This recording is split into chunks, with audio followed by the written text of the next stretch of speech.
আমি দেখিলোঁ কিন্তু সদৌ অসম ছাত্ৰ সন্থাৰ মজিয়াৰ পৰাই এটা আমাৰ আঞ্চলিক শক্তিৰ সৃষ্টি হৈছিল অসম গণ পৰিষদ।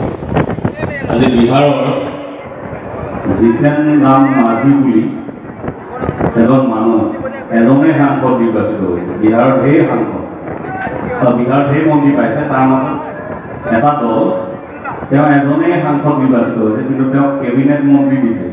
কিন্তু আমাৰ অৰ্গ কয় মন্ত্ৰী খুজিছে বুলিও শুনা নাই। শুনিছো নাই?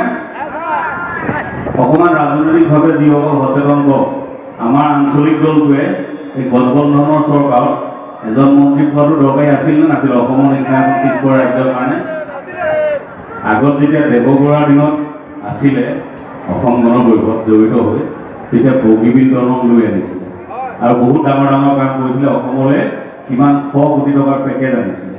কিন্তু এতিয়াও আমি আশা কৰোঁ আমাৰ ৰাজনৈতিক নেতৃত্বই অসমৰ কাৰণে যাতে কিবা ডাঙৰ উপহাৰ লৈ আহে, এইটো আশা কৰোঁ।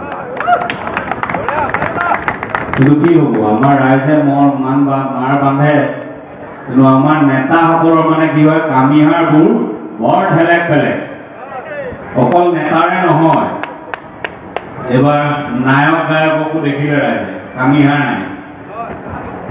কামিহাৰ থকা মানুহ হ'লে চকুত চকুতে ক'লে যে মন্ত্ৰী দিয়ক, নহ'লে আমি নাথাকোঁ। অসমীয়াত ক'বলৈ গ'লে খাৰাকে দম নাই।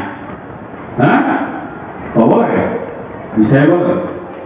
বিচৰা বস্তু বিচাৰিলেহে পাব। 10 গুণ বিচাৰিলে 1 গুণ পাব, 2 গুণ পাব।